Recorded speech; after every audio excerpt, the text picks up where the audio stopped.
Il a osé devant autant de personnes. Alors ça va leur faire mal. Parce que Habib ne s'est pas du tout retenu. Alors qu'on est en train de nager en plein épisode de Xabi Alonso qui quitte le Real Madrid, Habib a posté 2 stories qui comptent pas moins de 44 millions d'abonnés, où celui-ci a cité « Il n'y a rien de plus précieux que la loyauté ». Il y a un an, il le suppliait en parlant de Xabi Alonso.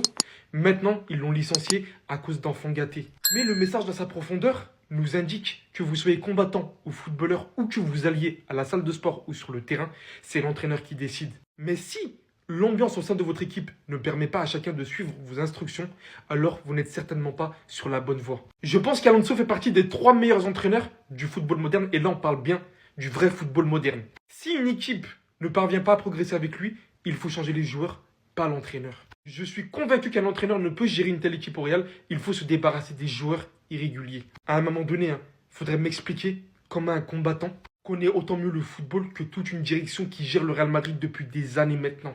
Forcément que son message ne va absolument pas passer inaperçu et je le remercie d'avoir porté ses couilles de publier ce message. Quitte à littéralement perdre l'intérêt de certaines personnes. Il vient littéralement d'annoncer poser les termes devant 44 millions de personnes et voire beaucoup plus puisque ça va tourner de partout. Et si vous doutez encore de cela, dites-vous que le club déclare si Xabi Alonso, qui a montré plus de 2 ans à Leverkusen quel talent extraordinaire il est en tant qu'entraîneur, doit quitter le Real Madrid seulement 6 mois plus tard, cela montre que les choses ne sont pas à 100% au club. Tous les vrais passionnés de football le voient. Il reste les autres. Les joueurs sont le problème en eux-mêmes. Xabi Alonso n'est officiellement plus le coach du Real Madrid. Et je vois pas mal de Madrilènes soit faire des TikTok, dire oui, le pauvre Xabi Alonso. Dans les commentaires, je vois aussi, oh, le pauvre Xabi Alonso. Quand on a perdu 3-2 contre le Barça, je voyais plein de vidéos, plein de commentaires. Xabi Alonso, il est fou. Il a osé faire sortir Valverde.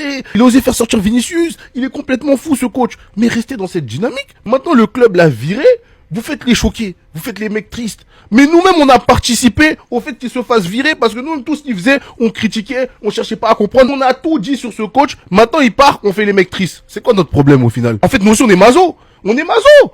Faut savoir, les gars. Je suis pas en train de dire que Xabi Alonso c'est une victime dans l'histoire parce que lui aussi, il a sa part de responsabilité. Lui aussi, il a fait beaucoup de merde. Et c'est d'ailleurs comme ça qu'il a perdu son vestiaire. Oui, Florentino, il a ses défauts, il fait n'importe quoi en ce moment. Mais nous-mêmes, est-ce qu'on n'a pas participé à ça? Nous-mêmes, on était les premiers à se diviser. Il y en a qui disaient que c'était un malade, il y en a qui disaient qu'il faut lui laisser du temps. Au bout d'un moment, les gars, soyons cohérents dans notre discours. On allait chercher un coach qui fait du jeu, or qu'on n'a pas les joueurs pour. On allait chercher un coach qui impose ses idées, or que juste avant, on avait un coach qui était beaucoup plus dans la communication, dans la gestion. En fait, on a voulu passer du tout en pensant que ça allait marcher. Au bout d'un moment, la réalité nous a rattrapés. Xabi Alonso, je ne suis pas triste pour lui, je lui souhaite que le meilleur parce que ce club-là n'était pas fait pour lui. C'était un fait. Quant à ta carrière en tant que coach, tu n'as que une Bundes et une finale d'Europa League. Dur d'aller parler à des mecs qui ont déjà 2 Ligues des Champions, qui ont déjà fait des podiums au Ballon d'Or. Tu vas aller leur donner des consignes.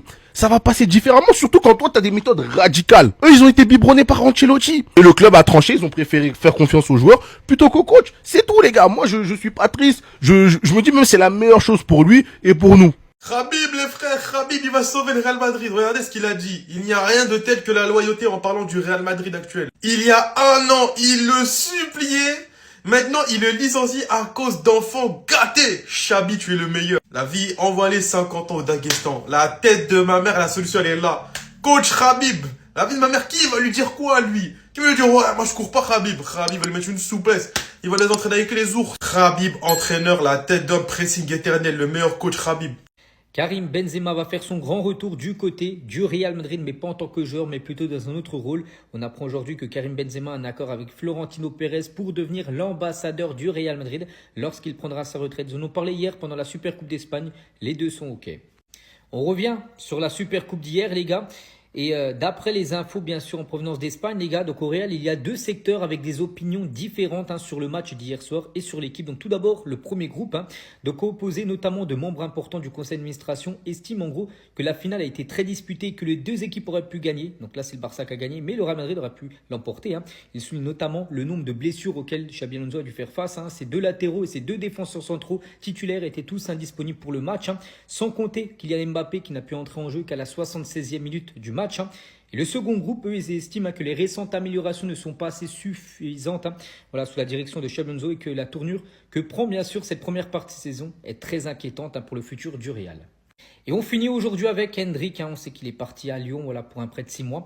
Et en tout cas, il a déjà été buteur au bout de 42 minutes de jeu. Regardez le nombre de minutes dont Endrick a besoin pour marquer son premier but pour chaque club et son équipe nationale. Donc avec lui, il lui a fallu 42 minutes. Avec le Real, les gars, 10 minutes, il a joué avec l'équipe première, il a marqué. Avec le Brésil, il lui a fallu 47 minutes et avec Palmeiras, seulement 92 minutes.